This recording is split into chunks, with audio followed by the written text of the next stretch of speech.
आज हम जैसे भ्रष्टाचार के मुद्दे पे बात कर रहे थे, तो मैं आपको सीधा एक ही डिपार्टमेंट का एग्जांपल दे रहा हूँ, मेडिकल। यदि आपके आस पड़ोस में कोई व्यक्ति बीमार हो जाता है, हॉस्पिटलाइज करने की नौबत आती है, तो आप एक व्यक्ति पढ़ा लिखा या कोई महिला पढ़ी लिखी उनके साथ जाइए। चाहे हॉस्पिटल गवर्नमेंट का हो चाहे प्राइवेट हो, कैसा भी हॉस्पिटल हो, आप वहाँ पे जाइए। जैसे मैं आपको एग्जांपल दे रहा हूँ, डिलीवरी का कोई केस है, आप चले गए गवर्नमेंट हॉस्पिटल के अंदर और वहाँ पर आपने एडमिट करा दिया मरीज़ को। आप साथ में एक कोई महिला है, वो डिलीवरी के वक्त आपको ला कर के एक दौड़ करके आएगी नर्स अंदर से। ऑपरेशन थिएटर के अंदर तो अलाउ है नहीं कोई व्यक्ति बाहर का, तो फिर वो नर्स दौड़ करके आएगी, एक पर्ची थमाएगी आपको, छोटी सी पर्ची।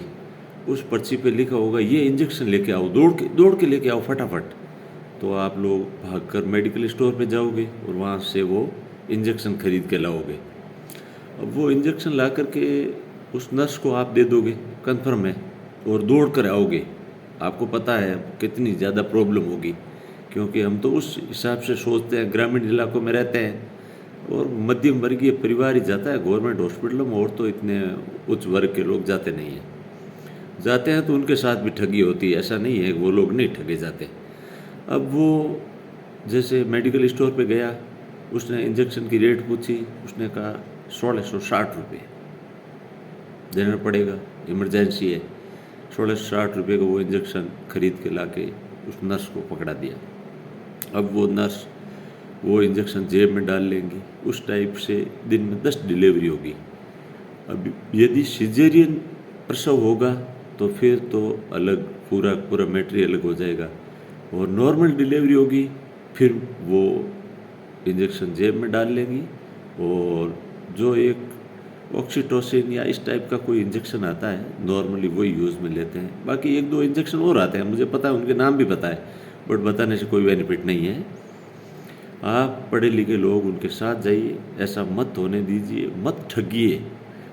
ठगने अपने आप को जबरन आप ठगा रहे हो, वो लोग आपको ठग रहे हैं, बेवकूफ़ बना रहे हैं, और आप उनका हिस्सा बनते जा रहे हो। ऐसा मत कीजिए।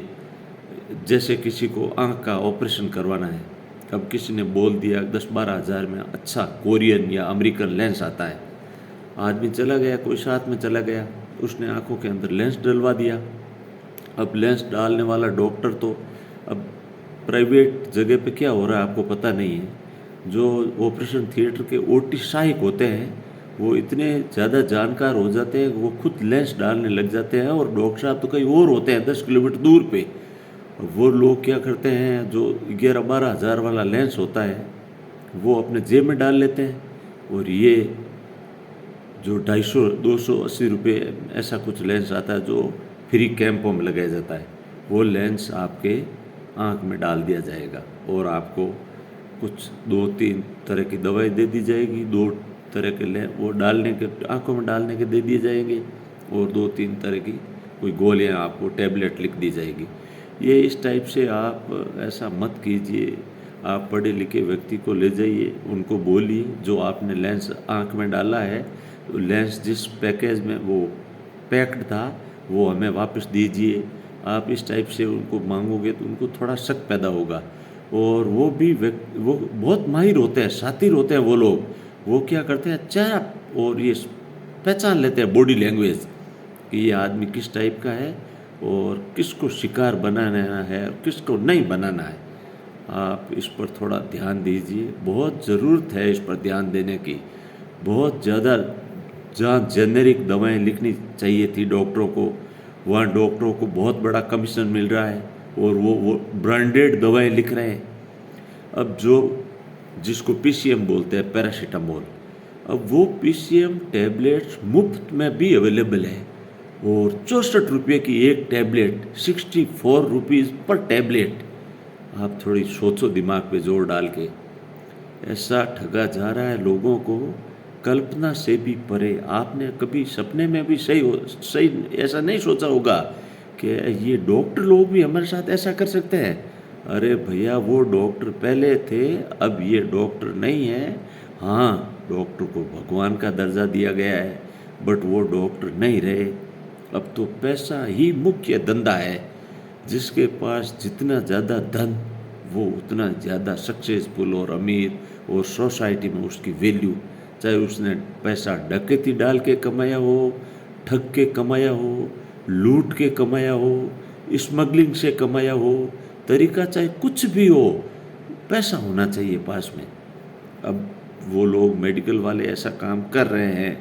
मैंने खुद 2-3 जगह इस टाइप से नोटिस किया है, तब मैं बाध्य होना पड़ा मुझे आप लोगों से रूबरू होने के लिए कि भाई लोगों से कम समझाए तो सही, ताकि लोग आगे से किसी एक पढ़े लिखे व्यक्ति को अपने साथ ले जाए और हर एक चीज़ का पूछे उनको, ये क्यों ज़रूरी है, किसने लिखा है। यदि डॉक्टर वो नर्स आपको पर्ची पकड़ा रही है तो बोलिए पर्ची पे मैं दवा नहीं लूँगा, आप वो फाइल दीजिए, जो एडमिट वाली फाइल थी वो एडमिट वाली फाइल के अंदर दवा लिख के दीजिए मुझे। वो बोलेगी मैं फाइल दे नहीं सकती, फाइल तो डॉक्टर साहब के पास है। अरे तो डॉक्टर साहब से लिखवा के लाइए इंजेक्शन, तब मैं लाऊंगा बाहर से। उसके नर्स के बोलने से आप इंजेक्शन दौड़ के मत लाइएगा, आप उससे बोलो डॉक्टर साहब लिख के दे और नीचे सिग्नेचर करें, मैं फिर लाऊंगा मेडिकल स्टोर से।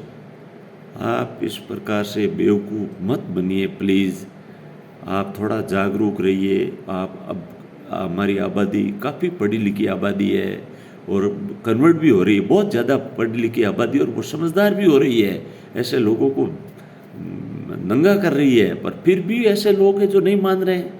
आप थोड़ा सावधान होकर के मेडिकल लाइन में सावधानी के साथ दवा 2-3 जगह दुकान से ट्राई कराएं कि भाई कहाँ पे सस्ती मिल रही है, कहाँ पर कोई सहकारी भंडार की कोई दवाएं तो नहीं अवेलेबल है। इस टाइप से आप पता करके फिर मेडिकल ये खरीदिए और इलाज करवाइए। धन्यवाद भाई।